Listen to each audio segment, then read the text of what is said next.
안녕하세요. 스낵무비입니다. 오늘은 기묘한 이야기 시리즈 문 앞을 소개해드리겠습니다. 아침에 감옥의 죄수 3명이 교도소에서 깨어났고 교도관들은 평소처럼 점검을 합니다. 50번 죄수 요시다, 60번 죄수 다나카, 그리고 70번 남자 주인공 키토입니다. 불을 밝힌 후 아침 식사 시간. 식단은 간단하지만 다나카는 맛있게 먹습니다.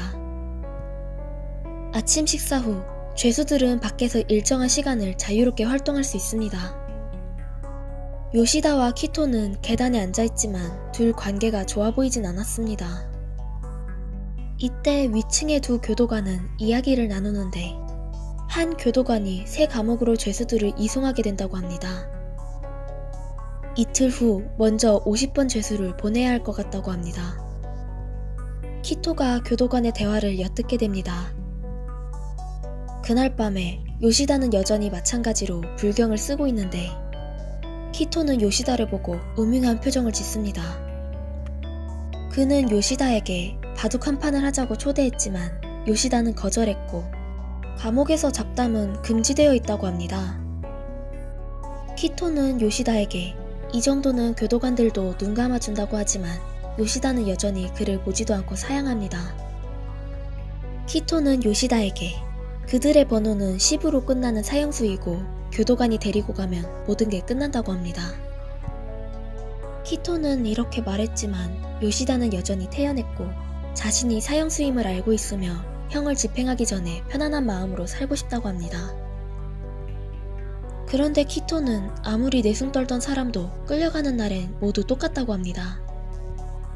이때 다나카도 화재에 참여하는데 키토에게 사형하러 끌려가는 것을 봤냐고 물어보는데요. 키토는 다나카가 여기에 온 지 반년밖에 되지 않아서 잘 모를 수 있는데 자기는 몇 번이나 끌려가는 걸 봤으며 교도관은 항상 아침 식사 후에 사람을 데리고 간다고 합니다. 교도관이 운동이라고 하면 안전한 의미이고 만약 이송이라고 하면 처형하는 날이라고 합니다. 키토는 처형하는 날엔 교도관들의 발자국 소리도 다르다고 합니다. 그리고 그들은 오직 가운데 통로로만 다녔는데 왼쪽 오른쪽 길은 가본 적이 없는 미지의 세계라고 합니다. 왼쪽의 문으로 들어가 50m만 더 가면 바로 출구인데 만약 오른쪽이라면 다시 살아서 돌아올 수 없다고 합니다. 요시다와 다나카의 얼굴엔 무서운 표정이 나타났고 다나카는 키토에게 그 길에는 뭐가 있냐고 물어봅니다. 키토는 두 사람에게 문에서 왼쪽으로 가면 철문이 있는데 사형장으로 가는 문이라고 합니다. 키토가 전에 사형장을 청소한 적이 있는데 그쪽에는 거대한 녹색 철문이 있었다고 합니다. 철문을 열면 소름 끼치는 소리가 나는데 신음소리 같았다고 하면서 키토는 기이한 웃음을 짓습니다.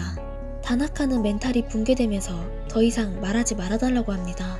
그런데 키토는 큰 소리로 강간살인범인 다나카를 보고 닥쳐 라고 합니다.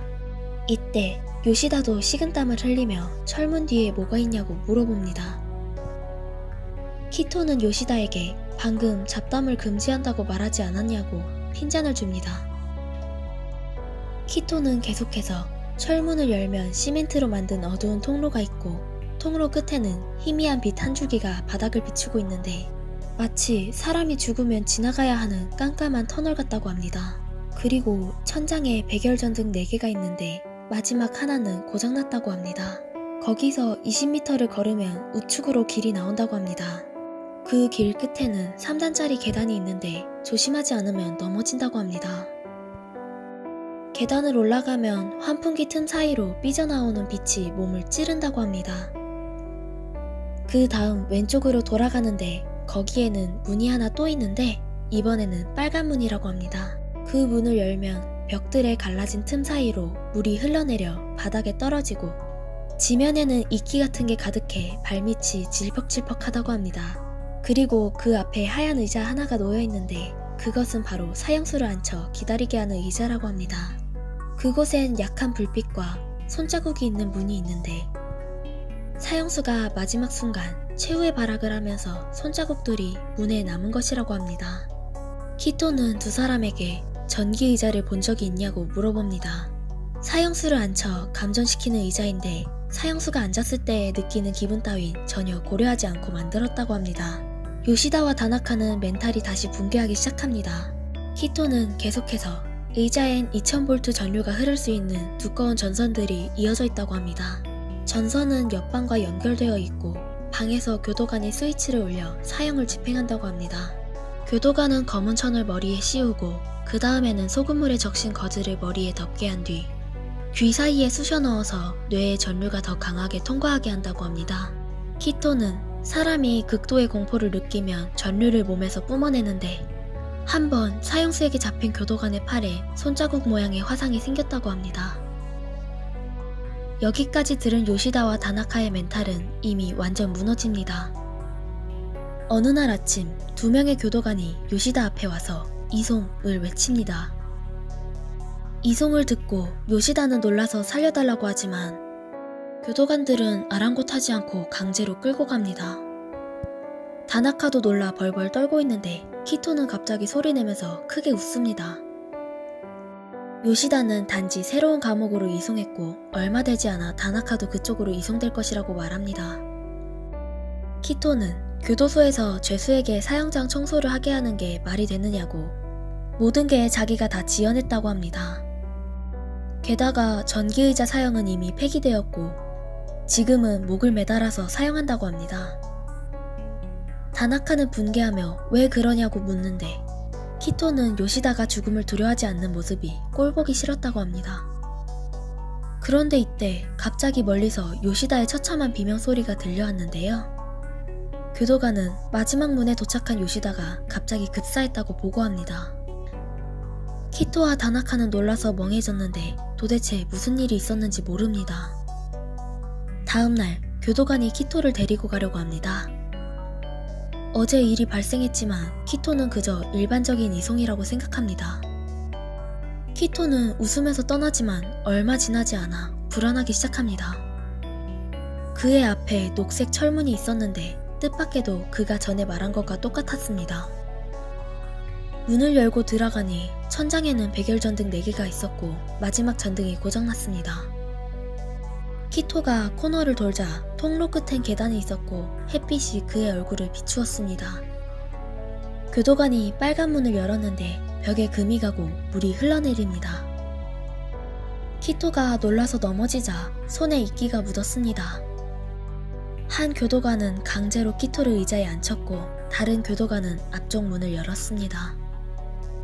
키토는 문 위의 손자국을 보고 이제 자신도 처형당한다는 것을 확신하게 됩니다.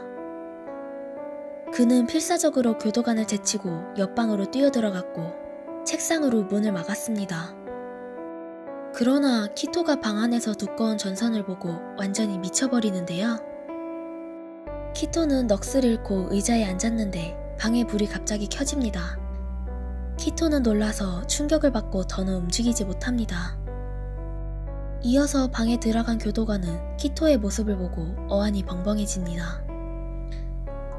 의사가 와서 확인하는데 키토의 죽음은 요시다와 똑같다고 합니다.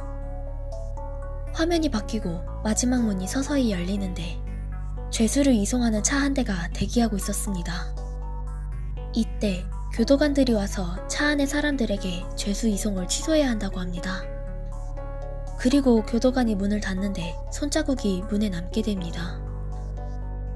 사람들이 귀신을 무서워하는 이유가 귀신을 본 것이 아니라 귀신을 상상해냈기 때문이라고 생각합니다. 시청자 여러분이 상상했던 가장 무서운 시나리오는 어떤 것인지 댓글로 알려주세요.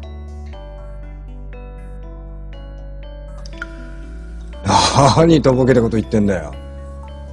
あんたは50番、俺は70番。同じ0番手だろ。お迎えが来たらそれでおしまい。死刑囚なんだぜ俺たちは。俺たちいつもあんたの脇の通路しか通ったことがないだろう。右にも左にも行ったことがない。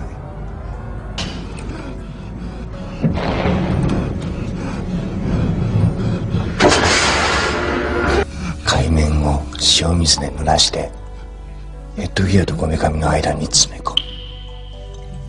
脳に流れる電流の伝導率が高くなるのさ。死ぬのが怖くないやつなんているか？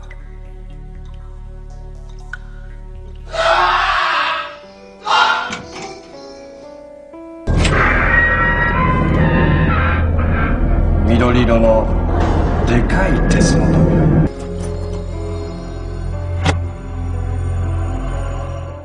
스낵무비였습니다. 재미있게 시청하셨다면 구독, 좋아요 부탁드립니다. 감사합니다.